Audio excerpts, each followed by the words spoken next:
The following is a Talkin' Buds podcast special presentation. Ladies and gentlemen, the bar is open. Come on in and join the Buds for a Maple Leafs postseason pint. My friend Harry and I would like to buy you guys a round of beers.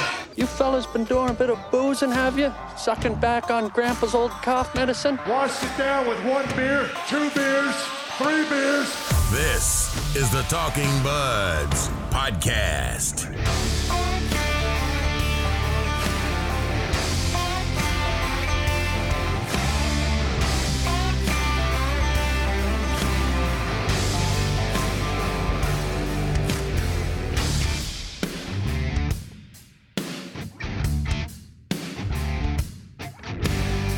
Better late than never. Welcome to the third postseason pint.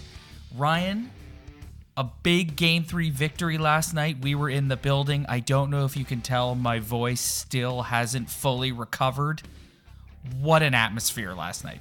Yeah, finally to see the Scotiabank Arena have some atmosphere being in the building. I haven't been to a playoff game since I was a little kid, so it was nice to actually show up to the arena and have a crowd that was into it, and it just pulls you into it too. Like I'll admit, when I'm there for a regular season game, I criticize the fans, but you kind of just sit there quiet too because everyone else is sitting there. But last night, everyone with the towels, everyone with the cheers and chirping some Bruins fans, everyone got pulled into it, and it was easily the best atmosphere I've ever been in that building. I don't think we need to go through the game. Anyone who's listening watched the game last night. But, Ryan, in honor of the victory, cheers. Oh, yeah. Unexpected, to say the least. So we'll talk about it and go over some highlights and what have, but let's talk about first, before the game, Nazem Kadri's suspension coming down.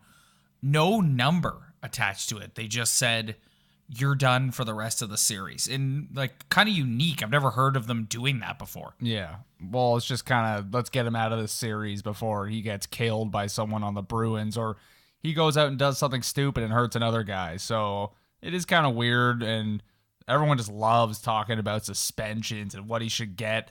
I thought he'd get 6 or 7 games, but the rest of the first round's a pretty fair punishment for Nazem Kadri, because now he's got to sit up there in the press box and watch his team try to bail him out and win this series so he can hop back in the second round.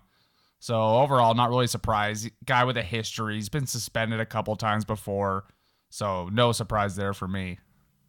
Let's talk about some key things that stood out for myself and you last night. I want to start with the fourth line. I thought Gauthier, Moore, and Ennis were excellent last night. They brought the energy. Moore ended up getting the first goal. They were the Leafs' best line offensively in the first period, I thought. Yeah, they worked. And honestly, every time Tyler Ennis hops in there, something positive usually happens. And you hope if they make it to the second round that when Kadri comes back, that it's going to be hard for him to stay in the lineup. But man, he makes that line better and makes that line go. And Trevor Moore is slowly but surely becoming everyone's darling in the city because he's always working hard. He's always forechecking. He's got some skill, and he chipped in last night. And man, when you get contributions from your fourth line, that is some good news for your hockey team and the potential of winning a playoff series.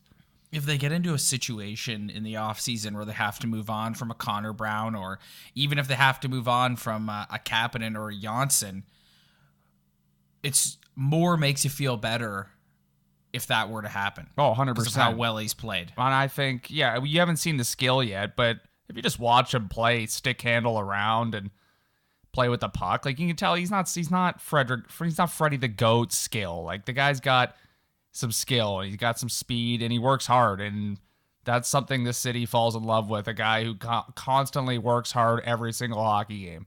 So that's a great point, because that's probably going to happen in the future.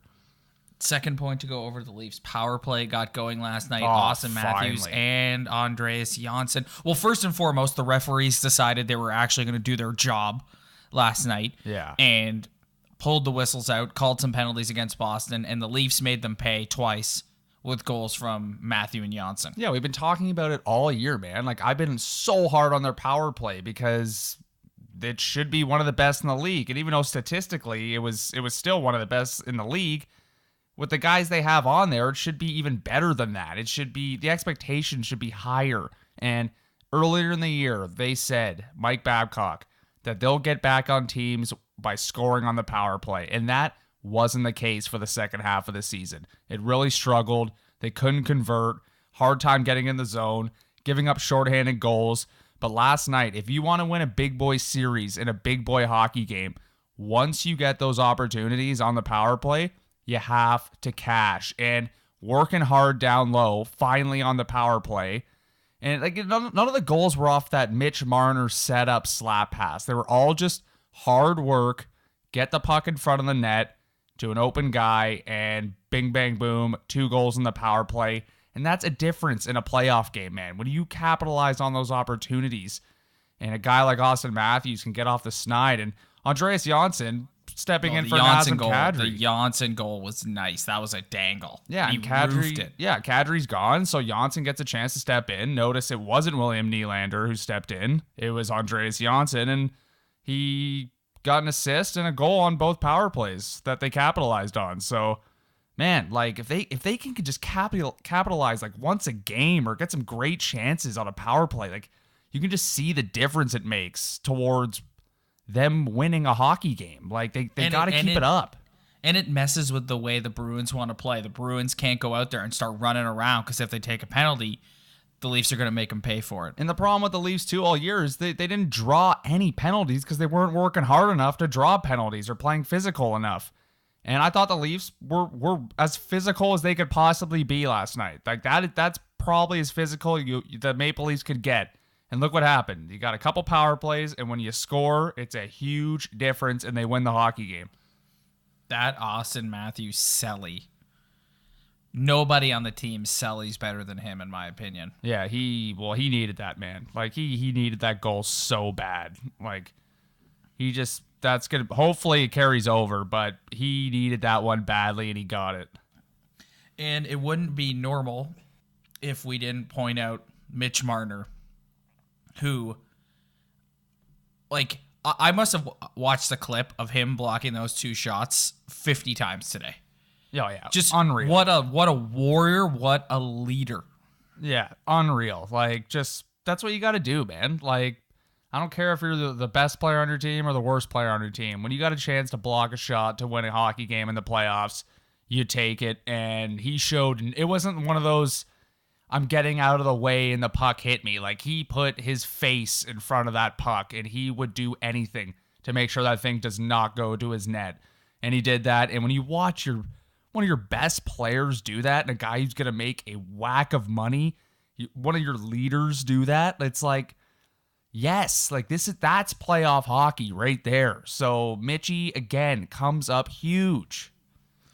Do you think, this is kind of what I wanted to gear this episode around today. Do you think that there's been a shift in that the Bruins are, it doesn't seem like going into the series, we talked about the psychological advantage that the Bruins had over the Leafs, and the Leafs 2 wins in this series, I haven't seen it. Oh yeah. I've seen a team that looks way more confident and way more comfortable. Dude's game last night, like we were in the, like I didn't really recount a Boston Bruin like laying a huge hit. No, it was the opposite. Like they were almost asleep. Like, yeah, it was a close game and they had their chances, but like I don't remember a huge Bruin hit. No, it was the opposite. Like the Leafs were all over David Pastrnak last night. Anytime he touched the puck, and you wonder if that was something that Babcock sort of zeroed in on in the pregame meeting, this is a guy we really got to pressure and lay the body on, because Hyman took a few runs at him, Muzzin took a few runs at him, and every time he touched the puck, the Leafs just swarmed him. Yeah. And it was the Leafs who upped the physicality last night, in my opinion. Hyman dumped Chara.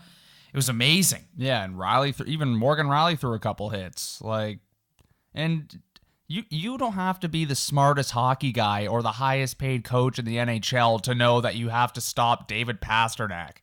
the most skilled player, pure skilled hockey player on the Boston Bruins. Like, I could tell you that. So it's actually going out and executing it that was their issue. And last night, every chance they got to hit him, they did. And look what happened. And you talk about Mitch Marner, like, yeah, that line hasn't had a ton of 5-on-5 offense, but you look at the difference with John Tavares and Mitch Marner matched up against that top line. Oh, it's a huge difference. Ryan, that's the biggest difference between last year and this year is John Tavares canceling out Patrice Bergeron. Yeah, and it's even if they don't contribute offensively 5-on-5, if you can hold that top line, one of the best lines in hockey, off the score sheet, like, you're doing your job, because the Maple Leafs should have enough forward depth to score enough goals to win a hockey game. And if they just have to play a shutdown role, if you shut down that top line, you're going to beat the Boston Bruins. And that's what they're doing.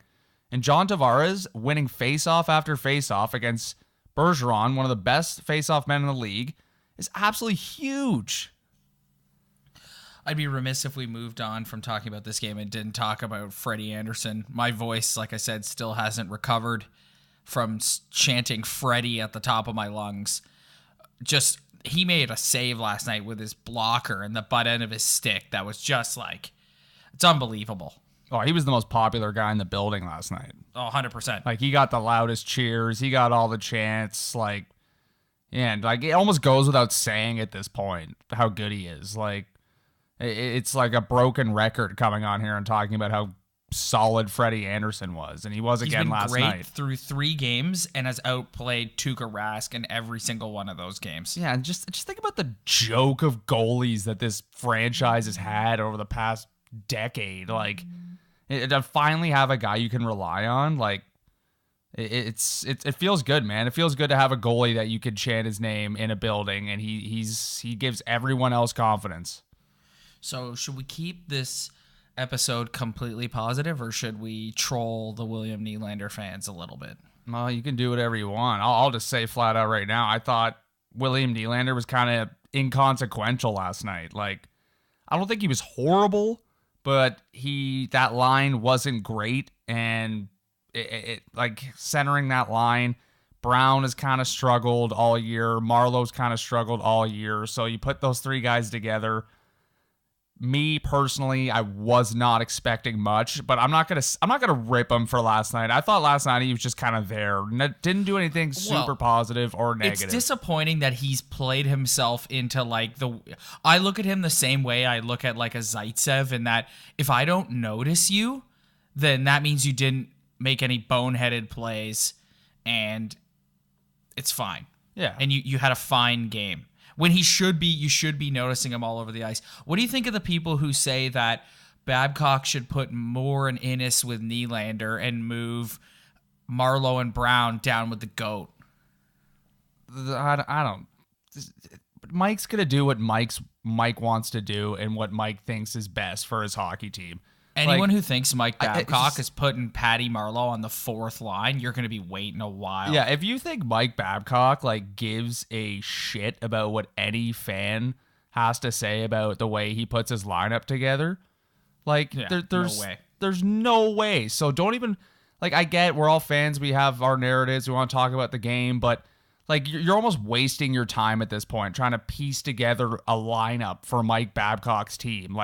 Mike is going to do what Mike wants to do, and that period, end of story. So I don't even think about that at this point. All right, let's talk a little bit about Game 4. Goes Wednesday night, Scotiabank Arena. Obviously, the Bruins are going to have a response. I think the Leafs have the advantage being at home. Babcock gets to utilize his matchups. And if they can take this game, Ryan, and take a stranglehold in the series, then that, honestly, because if you can take this game tomorrow, you can go in, even if you go into Boston and lose Game 5, then you still have a chance to win at home in Game 6. So I think tomorrow is it's imperative. All year, the Leafs have been inconsistent in that they follow up a really good game with kind of a stinker no-show game. That can't happen on Wednesday night. They have to put their foot right on the Bruins' throat and take a stranglehold of this series. Yeah, but if they did that, if they go up 3-1 or even take any sort of lead in this series and the Bruins have to face an elimination hockey game, that puts this core group in a position they've never been in before, being on top and trying to finish a series. And if they do get up and they blow it and they lose, then that's on them, But I'd rather see them in a position of strength and trying to finish a series because it's very challenging to do. But I would way rather see that than try to battle our way back like we did last year. So tomorrow night, you're going to have to expect another Game 2 effort from the Bruins. I don't think they're going to come out like they did last night. But it's all about going to be weathering the storm early because they're going to be flying because they know, the Bruins know the effort they put in last night. And I'm sure Cassidy's all over them. And I'm sure Zdeno's all over them. So you're seeing like an interesting sort of inconsistency with the Bruins. It's like Game 2, Jake DeBrusk was everywhere, hitting everybody, causing trouble with everybody. And I barely noticed him last night. And same thing with Marchand. It's like Marchand had the one thing where he got in Zaitsev's face. But outside of that, it's like I barely noticed him. Yeah, well, it was a weird dynamic. Like, you expect them to come out and just run over the Leafs and just throw their weight around, but it's the opposite last night. Like, the Leafs were just being as physical as they can, and the Bruins didn't really have an answer. But, like, I don't want to... Like, the game wasn't a blow. Like, we were still on our toes in the third period. Like, Oh, my God. They didn't have their best game, but at the end, we were still... like freaking out, like, well, they're gonna blow this. Like, here we go again. Like, and wow, dude. Like, it's. I don't expect the Bruins to come out next game and play like they did last night in Game 3. So the Leafs are gonna have to weather the storm.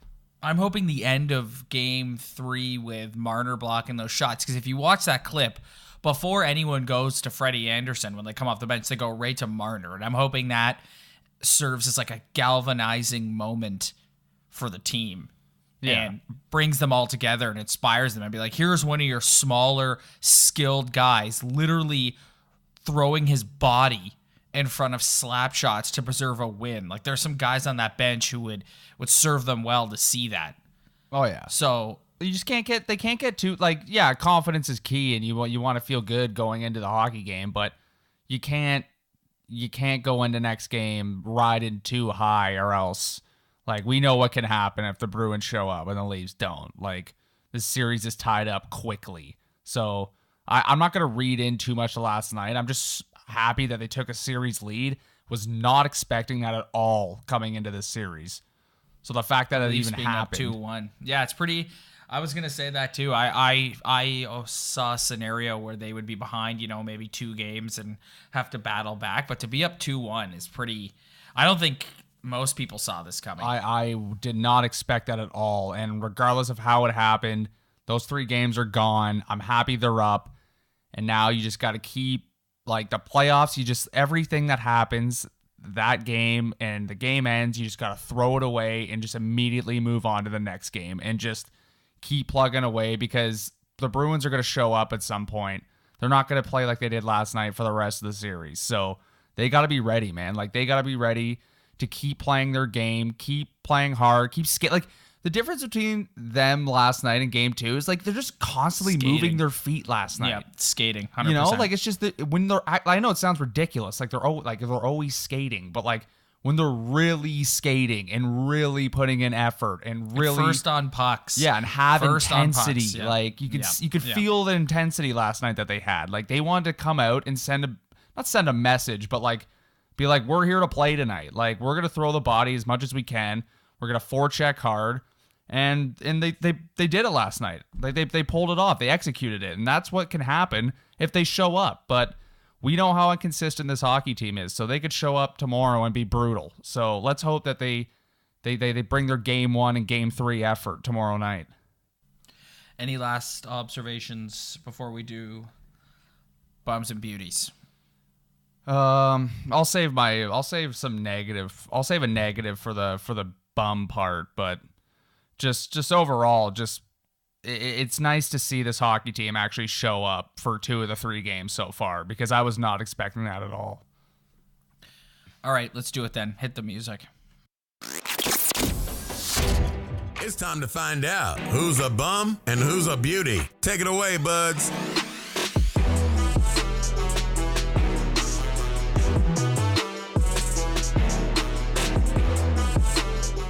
Bum of the game, beauty of the game. Ryan, you just teased us, so you go first. Who is your bum of the game? My bum of the game is Jake Gardiner. For a guy who's supposedly so important to this hockey team, I think he's their sixth defenseman right now. Like, if I was to rate all the D-men right now, he's sixth for me. And I know he just came off an injury, and I don't know if that's still ailing him. I know it's tough to come back, but he looks like a shell of his former self. And his skating looks awful. He's not. I was going to ask you that. Do you think it's still like there was talks about him having surgery? So like, do you think he's 100%? I don't think so. I don't think so either. And maybe it's unfair, but like I don't know. You know, like you never know. But just to me, it's sad watching him because I thought coming in he was gonna just, you know, he always kind of showed up for the play. I know Game 7 was awful, but he was always been a pivotal part of their playoff runs, and you always notice him. He always relied on heavily, and with the injury or not, I just think it's just his skating, man. Like he looks so bad out there. Like he can not win a race to the puck, and when he does win a race, he gets hit off the puck immediately, and he can't. His passing isn't good. He's not breaking the puck out. Like he's just, I don't know. He's not there offensively. So, Jake Gardiner, you're my bum of the game, and I feel like every general manager who is watching this series and is going to potentially pay this guy $6 million plus better be warned watching this series, because that pairing gets him and Dermott, and everyone knows how you and I feel about Travis Dermott, but that pairing gets a little dicey for me at times. Yeah, and I thought Dermott was decent last night. Like I noticed him a lot. He made some good plays, but just Jake Gardiner, like I'm almost just sad to see the way he's playing, because I know he's a polarizing hockey player, but I've always been kind of in the middle. Like I understand the type of player he is and his negatives and his positives, but I just think like he just looks like a shell of his former self in this series, and he does not look good at all. So he is my bum of the game. I'm not gonna pick on William Nylander, so I'm gonna make my bum of the game that entire third line. I don't know. I like Patrick Marleau. It's like it's at the point with Marleau where you just gotta face reality. Like it's over, bud. Like he can still skate pretty well, but like he's just not effective out there, and neither is Connor Brown. So it like, yes, you and I dog Willie all the time, but like you've got like, you talk about two anchors. Yeah, that man, he's got on his wings. Yeah. So that third line for me is just I don't even know. Like I want to say like I hope to see more from them, but he's got Brown and Marleau on his wings. What can he really do? So yeah, it's a tough go for that line. Three guys who've just all been struggling all year, and they're not bums. Like they're all skilled. Like Marlowe's kind of past his due date, but like you expect more from William Nylander and Connor Brown, and they just haven't given you it this year. So watching them last night, like I didn't even notice them half the time. No, I didn't notice them either. Which like they didn't really blow anything. Like they didn't make any awful mistakes, but they didn't really contribute much either. Agreed. All right, beauty of the game. All right, my beauty of the game is Morgan Riley. Oh, that's off the board choice. It's like Morgan Riley with a hint of Babcock. Wow. Wow. Mike Babcock makes it into the beauty category. That's got to be a Talkin' Buds first. Because I looked at the box score after the game, and I see Morgan Riley at 28 minutes. And when I see that, it just brings a big smile to my face. Because that's a workhorse, man. Yeah, that's workhorse minutes. That's almost half the game you're on the ice.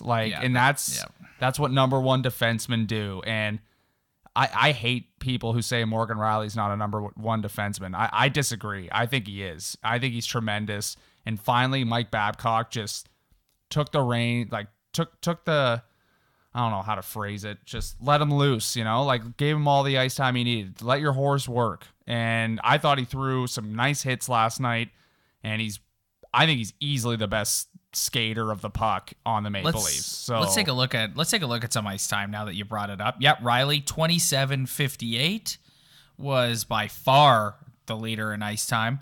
Behind him, much to the chagrin of the haters, Ronald Hainsey. Yeah. 22-29. Which, those guys are going to get... That pairing is going to get the most minutes. Mitch Marner, 23-12. Jake Muzzin, 20-08. John Tavares, 19-45. Austin Matthews, 19-34. Zaitsev, 20-46. Yeah. So, yeah, I just think you need to ride your top guy in the playoffs, and Morgan Riley can handle it, man.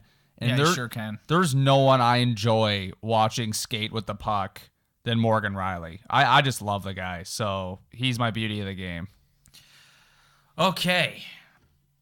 My beauty of the game, for obvious reasons, is Mitch Marner for blocking those 2 shots. What a warrior. But I would like to extend honorable mentions to Andreas Janssen, Jake Muzzin, Zach Hyman, Freddie Anderson, John Tavares, and I think that's... And you know what? Nikita Zaitsev. Because Zaitsev... I heard an interesting point today that Zaitsev has played better since they've put him with Muzzin. Do you agree? Yeah. I just think the playoffs kind of help as well. Like, Jake Muzzin's won a Stanley Cup before, so he's got some experience to play on. But I just think Zaitsev being forced into a more prominent role, it's just kind of upped his game a little bit. He still scares me with the puck in his own zone. Like, there's no doubt about that. But I like his physicality down low in his own zone, and he's not afraid to he's not a big guy. He doesn't throw huge hits, but he was in Marchand's face last night at one point. Like, I just think being forced into a prominent role, it kind of forces you to step up your game a little bit. So I think that's helping him. I would 100% agree with you on that. And on that note, Ryan, we will wrap up postseason pint number 3. We will be back again after game 4, hopefully in a cheerful mood. What a roller coaster ride these 3 shows have been. Oh, yeah, dude. Yeah, we're on the peak now. Are we going to stay riding a high, or are we going to come crashing down like in number 2? I think I'm a little more level-headed on this one because game 1 was game 1, game 2 was game 2, and now you know that they scared me in game 2. Like, I thought that was kind of like, okay, here comes the Bruins, and then last night they come out and play well, so you just never know what's going to happen in these hockey games, and it's all about, and whatever happened last game has nothing to do with the next game. So it's all about, you'll know as soon as they drop the puck and the effort that they're showing in the first couple minutes of that game tomorrow night, and you'll know right away if they're in it or not. All right, I'm gonna say it. After being in the building last night and watching that in person and getting swept up and getting caught up and riding the high and all that, my expectations have shifted. Going into this series, I, like you, was pretty pessimistic and was like, this isn't a good matchup. The Bruins are going to run us out of the rink. We can't hang with their physicality. Through 3 games, Ryan, I believe we can beat this team and the Maple Leafs can win this series. I believe it. My expectations have shifted. Let's go. Yeah, let's go. Let's get it knock done. these last guys night, out. We Yep. were walking out of the building last night just listening to everyone cheer, and you're kind of thinking to yourself, being like, they could actually get this done if they continue playing the way they're playing. Like, it's not going to be easy. With all due respect to the Raptors and the Blue Jays and TFC, there's no collective high in this city like a Maple Leaf playoff victory high. Because it's been so rare. Yeah. It's been so rare. Like, we're just starving. Like, we're starving for it. So they're not going to win the next 2 games and the series is going to be over. That's not happening. So It's going to be a fight to the end, and you just hope that they continue with the effort they put in games 1 and 3. And you just hope I think that they bring it. Tomorrow, I said this earlier, tomorrow is so important. Let's get the win, or for most of you who will probably be listening to this in the morning, tonight, Game 4, Wednesday night, is so important because if you can get another win at home, then it's not like a do or die scenario because the worst thing is if you lose Game 4 and then you got to go to Boston for Game 5. Yeah, it's the best 2 out of 3, and it's back to the Bruins having home ice advantage. That's not what you want. So even if you pick up a win tomorrow, even if you lose Game 5, you're still making the Bruins have to come back here and win again in your barn. Tomorrow is so important. Tonight, whenever you're listening to this show, Wednesday night is so important. Yeah, well, I think it's pretty self-explanatory. You win, you go up 3-1, and that's no lead is safe with the Leafs and Bruins, but I would way rather be in that position than any other position. And with that, that'll do it for postseason pint number 3. We will see you guys after Game 4.